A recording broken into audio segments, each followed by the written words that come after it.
Rolex ಹಾಕೋ ಪ್ರತಿಯೊಬ್ರು time ನೋಡಕ್ಕೆ ರೋಲೆಕ್ಸ್ ಹಾಕಲ್ಲ. ಫೆರಾರಿ ಓಡಿಸೋ ಪ್ರತಿಯೊಬ್ರು ಒಂದ್ ಪ್ಲೇಸ್ ಇಂದ ಇನ್ನೊಂದ್ ಪ್ಲೇಸಕ್ಕೆ ಫೆರಾರಿ ಓಡಿಸಲ್ಲ. ಹಾಗಿದ್ಮೇಲೆ ಯಾಕೆ ಇವರೆಲ್ಲ ಕೋಟ್ಯಾಂತರ ರೂಪಾಯಿ ದುಡ್ಡು ಕೊಟ್ಟು ಇಂಥದ್ರ ಮೇಲೆ ದುಡ್ಡು ಖರ್ಚು ಮಾಡ್ತಾರೆ? ಇದಕ್ಕೆ ಉತ್ತರ ಸಿಗ್ಬೇಕಂದ್ರೆ ನಾವು ಸುಮಾರು 200 ವರ್ಷ ಹಿಂದೆ ಹೋಗ್ಬೇಕು. 1813 ಪರ್ಷಿಯಾ ಮತ್ತೆ ನೆಪೋಲಿಯನ್ ನಡುವೆ ಸಖತ್ತು ಯುದ್ಧ ಆಗ್ತಾ ಇರುತ್ತೆ. ಇದರಿಂದ ಪರ್ಷಿಯಾ ಸೋಲ್ತಾ ಬರ್ತಾ ಇರುತ್ತೆ. ಆ ಟೈಮಲ್ಲಿ ಪರ್ಷಿಯಾ ತನ್ನ ದೇಶ ಉಳಿಸ್ಕೊಬೇಕಂದ್ರೆ ದುಡ್ಡು ಬೇಕಾಗಿರುತ್ತೆ. ಅವಾಗ ಪರ್ಷಿಯಾದ ರಾಣಿ ಅಲ್ಲಿನ ದೇಶದ ಶ್ರೀಮಂತರುಗಳಿಗೆ ಕೇಳ್ಕೊಂತಾರೆ, ನಿಮ್ಮ ಹತ್ರ ಇರೋ ಚಿನ್ನನ ನಮ್ಮ ದೇಶಕ್ಕೆ ಕೊಡಿ, ದೇಶ ಸಂಕಷ್ಟದಲ್ಲಿದೆ ಅಂತ. ಅವಾಗ ಕೆಲವೊಬ್ರು ಅವ್ರ ಹತ್ರ ಇರೋ ಚಿನ್ನನ ರಾಣಿಗೆ ತಗೊಂಡೋಗಿ ಕೊಡ್ತಾರೆ. ರಾಣಿ ಇವ್ರಿಗೆಲ್ಲ ಕಬ್ಬಿಣದ ಆಭರಣನ ವಾಪಸ್ ಹಾಕಿ ಕೊಡ್ತಾಳೆ. ಬಟ್ ಅದ್ರ ಮೇಲೆ ಒಂದು ವರ್ಡ್ ಬರ್ದಿರುತ್ತೆ, ಗೋಲ್ಡ್ ಗಾಬ್ ಈಚ್ ಫುರ್ ಇಸೇನ್ ಅಂತ.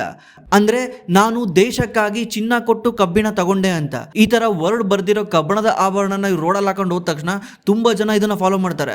ರಾಣಿಗೆ ಹಿಂದಿಂದೆ ಹೋಗ್ಬಿಟ್ಟು ಚಿನ್ನ ಕೊಟ್ಟು ಕಬ್ಬಿಣ ಇಸ್ಕೊಂಡ್ ಬರ್ತಿರ್ತಾರೆ. ಇದಕ್ಕೆ ಕಾರಣ ಏನಂದ್ರೆ ಜನ ನಾನು ಶ್ರೀಮಂತ ಅಂತ ತೋರಿಸ್ಕೊಬೇಕಾಗಿರುತ್ತೆ, ನಾನು ದೇಶಕ್ಕೋಸ್ಕರ ಚಿನ್ನ ಕೊಟ್ಟು ಕಬ್ಬಿಣ ತಂದಿದ್ದೀನಿ ಅಂತ ತೋರಿಸ್ಕೊಬೇಕಾಗಿರುತ್ತೆ. ಸೈಕಾಲಜಿ ಇದೇ ರೀತಿ ವರ್ಕ್ ಆಗೋದು. ಜನ ರೋಲೆಕ್ಸ್ ನ ಟೈಮ್ ನೋಡಕ್ಕೆ ವಾಚ್ ಕಟ್ಟಲ್ಲ, ಫೆರಾರಿನ ಗಾಡಿ ಓಡಿಸಕ್ಕೆ ಯೂಸ್ ಮಾಡಲ್ಲ. ಇವ್ರಿಗೆ ನಾನ್ ಯಾರು ಅನ್ನೋ ಒಂದು ಸಿಗ್ನಲ್ ನ ಹೊರಗಡೆ ತೋರಿಸಬೇಕಾಗಿರುತ್ತೆ. ಅದಕ್ಕೋಸ್ಕರ ಈ ತರ ಸ್ಪೆಂಡ್ ಮಾಡ್ತಾರೆ. ಇದನ್ನೇ ವೆಬ್ಲಿನ್ ಗೂಡ್ಸ್ ಅಂತ ಕರೀತಾರೆ. ಕೆಲವರು ಯುಟಿಲಿಟಿಗೋಸ್ಕರ ದುಡ್ಡನ್ನ ಖರ್ಚು ಮಾಡಲ್ಲ, ಅವ್ರ ಸ್ಟೇಟಸ್ ನ ತೋರ್ಸಕ್ಕೋಸ್ಕರ ದುಡ್ಡನ್ನ ಖರ್ಚು ಮಾಡ್ತಾರೆ. ಈ ವೆಬ್ಲಿನ್ ಅನ್ನೋ ಒಂದು ನೇಮ್ ನ ಒಬ್ಬ ಎಕನಾಮಿಸ್ಟ್ ಮೇಲೆ ಇಟ್ಟಿದ್ದಾರೆ. ಅವರ ಫುಲ್ ನೇಮ್ ಗೊತ್ತಿದ್ರೆ ನೀವು ಕೆಳಗಡೆ ಕಾಮೆಂಟ್ ಮಾಡಿ.